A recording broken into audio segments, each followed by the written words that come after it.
Subscribe कीजिए हमारे channel study stars को और लेटेस्ट वीडियो के लिए इस बेल आइकन को क्लिक कीजिए। हेलो स्टूडेंट, मैं दीपेश के सरवानी आपको अपने इस यूट्यूब चैनल स्टडी स्टार्स में छत्तीसगढ़ से संबंधित वीडियो प्रोवाइड करता हूं। देखिए, हम लोग पढ़ रहे थे सीजीआरआई के बारे में। तो सीजीआरआई जो कि 2018 में एग्जाम हुआ था, उसके क्वेश्चन पेपर में हम लोग आज पढ़ेंगे सामान्य ज्ञान के बारे में। कंप्यूटर, हिंदी, इंग्लिश, मैथ्स और रीजनिंग आपके कंप्लीट हो चुके हैं। आज हम सामान्य ज्ञान के क्वेश्चन देखेंगे और ये जो सामान्य ज्ञान के क्वेश्चन है आपके सभी एग्जाम में, छत्तीसगढ़ के लगभग सभी एग्जाम के लिए इंपॉर्टेंट हो सकते हैं, क्योंकि क्वेश्चन रिपीट होता है, आप सभी को पता ही है। तो चलिए स्टार्ट करते हैं। क्वेश्चन नंबर 86 भारतीय मानक देशांतर है। तो भारतीय मानक देशांतर क्या सही है इसमें? तो देखिए 82 डिग्री और 30 कॉल, ये जो पूर्व की तरफ है ये सही है। ऑप्शन नंबर सी इसका सही आंसर होगा। देखिए इसी प्रकार हम क्वेश्चन और आंसर देखेंगे इसमें। क्वेश्चन नंबर 87 है, वर्ष 2018-19 के केंद्रीय बजट के अंतर्गत ग्रामीण विकास के लिए कौन सा तथ्य सही नहीं है? देखिए इंपॉर्टेंट क्या है, यहाँ पर एग्जाम में पूछा गया है, सीजीआरआई के एग्जाम में केंद्रीय बजट के बारे में। तो अगर आगामी एग्जाम होता है आपका सीजीआरआई का, तो उसमें भी इस प्रकार के क्वेश्चन आ सकते हैं। 2018-19 के केंद्रीय बजट का पूछा है यहाँ पे, तो इस चीज का आप ध्यान रखिएगा। आंसर क्या होगा इसका? तो ऑप्शन नंबर बी, 60 लाख नए ग्रामीण आवास बनाए जाएंगे। तो ये क्या है? नहीं है, सही नहीं है। बाकी ये जो तीन है वो सही था। आगे बढ़ते हैं हम लोग अगला प्रश्न की तरफ। क्वेश्चन नंबर 88 देखिए, वर्ष 2017-18 के लिए छत्तीसगढ़ में प्रचलित कीमतों पर प्रति व्यक्ति आय कितनी अग्रिम रूप से अनुमानित की गई है? फिर से यहाँ पर देख लीजिए, आर्थिक सर्वेक्षण से क्वेश्चन पूछा गया है, छत्तीसगढ़ के आर्थिक सर्वेक्षण से। इसमें जो है प्रति व्यक्ति आय की बात कहा गया है। तो ऑप्शन नंबर सी, 92,035 रुपए जो है प्रति व्यक्ति आय है। ये सालाना आय होता है, आप सभी को पता ही होगा। तो हर व्यक्ति का आय के रूप में देखा जाए तो 92,035 रुपए 2017-18 के प्रचलित कीमतों पर। चलिए आगे देखते हैं हम लोग अगला प्रश्न। अब है क्वेश्चन नंबर 89, उचित संबंध जोड़िए। तो देखिए किसका संबंध किससे है? तो लक्षद्वीप का संबंध हो जाएगा मूंगा प्रवाल से। पोर्ट ब्लेयर की बात करें तो जेल की कोठरी बंदीगिरी से है। बंगाल खाड़ी का तो गंगा सागर, और बरतांग द्वीप का तो ये हो जाएगा अच्युताश्म निश्चुताश्म, ऑप्शन नंबर सेकेंड। तो यहाँ पर इसका आंसर भी देख सकते हैं, पहले का चौथा, तीसरा, फिर पहला और दूसरा। देखिए ये सभी आंसर याद रखिएगा, ये सीजी व्यापम द्वारा लिया गया आंसर है। क्वेश्चन नंबर 90 देख लेते हैं हम लोग। वर्तमान में कौन सी पंचवर्षीय योजना भारत में चल रही है? तो देखिए पंचवर्षीय योजना तो समाप्त हो चुकी है, तो ऑप्शन नंबर डी हो जाएगा, इनमें से कोई नहीं। चलिए आगे बढ़ते हैं। क्वेश्चन नंबर 91 देखिए, राष्ट्रपति के संबोधन के विषय में इसमें से सही क्या है? तो देखिए राष्ट्रपति के संबोधन के विषय में पहला, दूसरा, तीसरा सही है। वह संसद के किसी भी सदन को संबोधित कर सकता है। वह प्रत्येक वर्ष संसद के प्रथम सम्मेलन को संबोधित करेगा। लोकसभा के प्रत्येक आम चुनाव के पश्चात वह संसद के प्रथम सम्मेलन को संबोधित करेगा। तो ये तीन जो है सही है। चौथा जो है, जो इसमें शामिल नहीं किया गया है, प्रत्येक आम चुनाव के पश्चात वह लोकसभा के प्रथम सम्मेलन को संबोधित करेगा, तो ये जो है शामिल नहीं किया गया है। आगे देखते हैं हम लोग अगला प्रश्न। क्वेश्चन नंबर 92, समतल दर्पण की फोकस दूरी है तो अनंत, ऑप्शन नंबर डी हो जाएगा, अनंत है। अब देखिए क्वेश्चन नंबर 93, संसद से पारित होने पर किस पदच्युति प्रस्ताव पर राष्ट्रपति का हस्ताक्षर आवश्यक है? तो देखिए यहाँ पर जो आपका ऑप्शन नंबर सी है, सर्वोच्च न्यायालय के मुख्य न्यायाधीश, इनकी जो पद को हटाया जाएगा तब उनकी राष्ट्रपति के हस्ताक्षर आवश्यक है। सर्वोच्च न्यायालय के न्यायाधीश के लिए भी, और नियंत्रक और महालेखा परीक्षक के लिए भी, ये तीनों के लिए राष्ट्रपति का हस्ताक्षर आवश्यक है। चलिए आगे देखते हैं।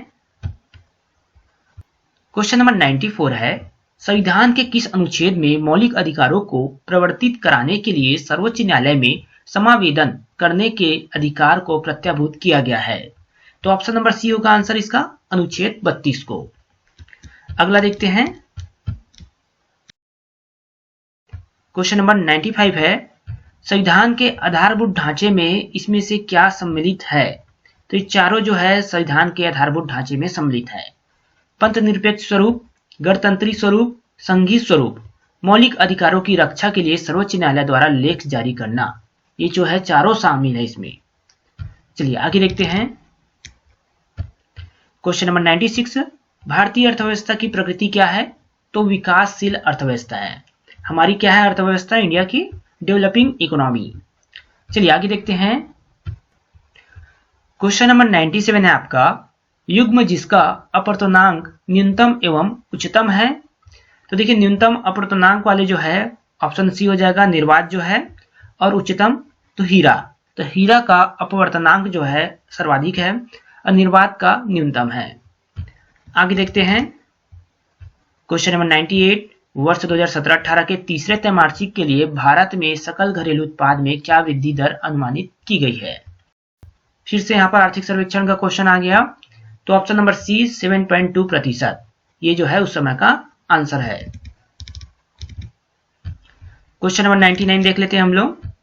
नाभिकीय रिएक्टर के संदर्भ में सूची 1 को सूची 2 से सम्मिलित कीजिए, निम्न कोड की सहायता से सही उत्तर चयनित कीजिए। तो देखिए पहला का मूल पदार्थ, देखिए ये जो है तीसरा आ जाएगा यूरेनियम 238।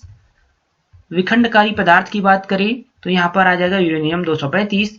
मंदक जो है वो आपका ग्रेफाइट का होता है। नियंत्रक जो है वो आपका कैडमियम का होता है और शीतलक जो होता है वो आपका जल होता है। तो ये जो है नाभिकीय रिएक्टर से संबंधित है। आगे बढ़ते हैं हम लोग। क्वेश्चन नंबर 100 है आपका, अक्षांश एवं देशांत रेखाओं की कुल संख्या होती है। तो देखिए अक्षांश और देशांतर रेखा की जो कुल संख्या होती है, तो अक्षांश की 180 होती है और देशांतर रेखा की 360 होती है। तो ऑप्शन नंबर 20 का सही आंसर होगा। चलिए आगे बढ़ते हैं हम लोग। क्वेश्चन नंबर 101 है आपका, वर्ष के वो दिन जब दिन व रात बराबर होते हैं।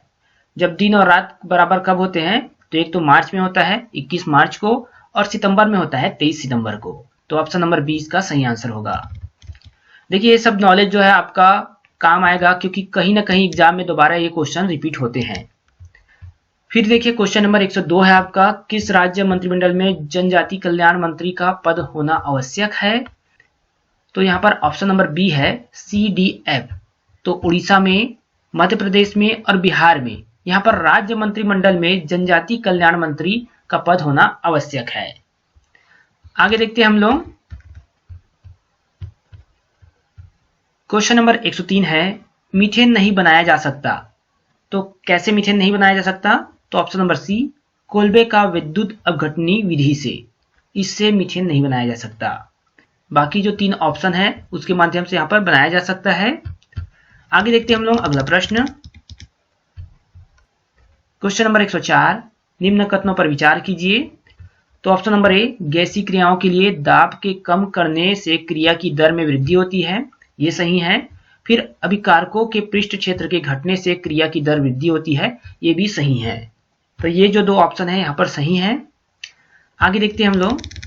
देखिए ऑप्शन नंबर सी यहाँ पर सही है, ए और डी। अगला प्रश्न देख लेते हैं। क्वेश्चन नंबर 105 है आपका, मौर्य काल में निम्नलिखित में से किस स्थान पर एक प्रसिद्ध विश्वविद्यालय अस्तित्व में था? तो option number A, Takshashila. Takshashila जो है वो मौर्य काल में प्रसिद्ध विश्वविद्यालय था। आगे देखते हैं हम लोग। देखिए नालंदा जो है वो आपके गुप्त वंश का है, इसको याद रखिएगा। 106 नंबर का क्वेश्चन देखिए, अंतर्राष्ट्रीय तिथि रेखा कहाँ है? तो ऑप्शन नंबर डी, 180 डिग्री पूर्व पश्चिम देशांतर पर। अंतर्राष्ट्रीय जो आपका IST लाइन है, इंटरनेशनल डेट लाइन, जो वो कहाँ है? तो 180 डिग्री पूर्व पश्चिम देशांतर पर। आगे देखते हैं हम लोग। क्वेश्चन नंबर 107, निम्नलिखित में से किस वर्ष भाभा एटॉमिक रिसर्च सेंटर स्थापित हुआ? मोस्ट इंपॉर्टेंट क्वेश्चन, 1954 में। जो आपका भाभा एटॉमिक रिसर्च सेंटर है वो 1954 में स्थापित हुआ है। अब क्वेश्चन नंबर 108 देखिए, भारत सरकार कितने फसलों के लिए न्यूनतम समर्थन मूल्य घोषित करती है? तो देखिए यहाँ पर 24 दिया है, ऑप्शन नंबर डी। तो ये जो आंसर है उस समय का है, 2017-18 का। तो 24 यहाँ पर सही आंसर है। बाकी अभी के डेट में ये अपडेट हो चुका है। आगे बढ़ते हम लोग। क्वेश्चन नंबर 109 है आपका, मशरूम एक है, क्या है मशरूम? तो यहाँ पर ये जो मशरूम जो है वो आपका फफूंद है, ऑप्शन नंबर बी। मशरूम क्या होता है? फफूंद होता है। आगे देखते हैं।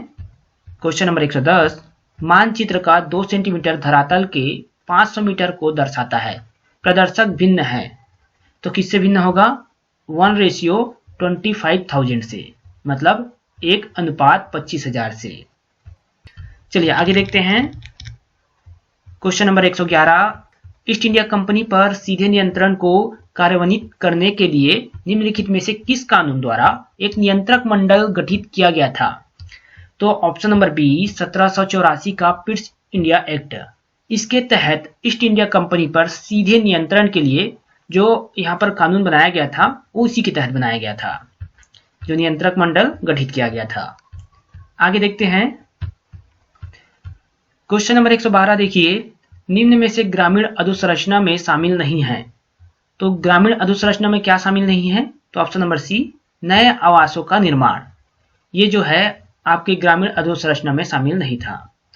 चलिए आगे देखते हैं। क्वेश्चन नंबर 113, भारत में गन्ने की कृषि उदाहरण प्रस्तुत करती है।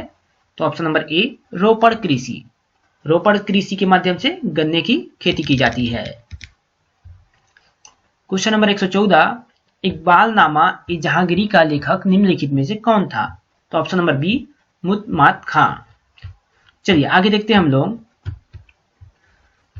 क्वेश्चन नंबर 115, यदि एक विधेयक लोकसभा से पारित होने के बाद राज्यसभा में भेजा जाए और इस बीच लोकसभा का सत्रावसान हो जाए तो क्या होगा?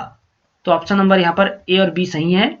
विधेयक वैधगत नहीं हो जाएगा, राज्यसभा विधेयक पर विचार कर सकती है। ये जो है ऑप्शन नंबर ए सही है, क्योंकि ये लोकसभा से पारित हो चुका है। आगे बढ़ते हैं हम लोग। अब देखिए क्वेश्चन नंबर 116, निम्नलिखित में से किसकी स्मृति में फिरोज तुगलक ने जौनपुर नगर की स्थापना की थी? तो देखिए यहाँ पर आंसर हो जाएगा ऑप्शन नंबर डी मोहम्मद बिन तुगलक के नाम पर। तो उनके ही याद में जौनपुर नगर की स्थापना की थी फिरोज तुगलक ने। आगे बढ़ते हैं। क्वेश्चन नंबर 117, ईवी रामास्वामी नायकर ने दक्षिण भारत में निम्नलिखित में से कौन सा आंदोलन चलाया था? तो ऑप्शन नंबर सी स्वाभिमान आंदोलन। ये आपका सही आंसर होगा। चलिए अगला देखते हैं। क्वेश्चन नंबर 118, इसमें क्या सुमिलित है? देखिए क्या सुमिलित है? तो ऑप्शन नंबर सी संसद किसी राज्य की सीमा बढ़ा सकती है, संसद किसी राज्य की सीमा घटा सकती है, संसद किसी राज्य की सीमा परिवर्तित कर सकती है। ये जो है इसमें शामिल है। बाकी दो जो है वो शामिल नहीं है। अगर आपको इसे रुक कर पढ़ना हो तो आप वीडियो पॉज करके पढ़ सकते हैं। अगला प्रश्न देखते हैं। क्वेश्चन नंबर 119, निम्नलिखित के मध्य कौन एक मानव शरीर के लिए सुरक्षा गार्ड है? तो ऑप्शन नंबर बी श्वेत रुधिर कणिकाएं। श्वेत रुधिर कणिकाएं क्या होती है? आपके शरीर के लिए काफी इंपॉर्टेंट होती है और ये एक सुरक्षा गार्ड की तरह कार्य करती है। क्वेश्चन नंबर 120, ब्रिटिश भारत के निम्नलिखित में से किस प्रांत में 1945 से 1947 तक तेभागा आंदोलन चला? तो ऑप्शन नंबर ए बंगाल। देखिए यहाँ पर आपका कंप्लीट होता है टोटल 35 क्वेश्चन, जो कि आपके CGRI के एग्जाम में पूछा गया था। अब इन क्वेश्चन को देखकर आपको समझ में आ गया होगा कि CGRI का लेवल क्या होता है, एग्जाम में जो क्वेश्चन पूछने का लेवल क्या होता है वो आपको क्लियरली समझ में आ गया होगा। और इसी लेवल के CG व्यापम के एग्जाम में आपको कुछ इसी तरह के क्वेश्चन देखने को मिलते हैं। तो इस तरह आप MCQ क्वेश्चन देखते रहें, पुराने क्वेश्चन पेपर देखते रहें और अपनी तैयारी को मजबूत करें।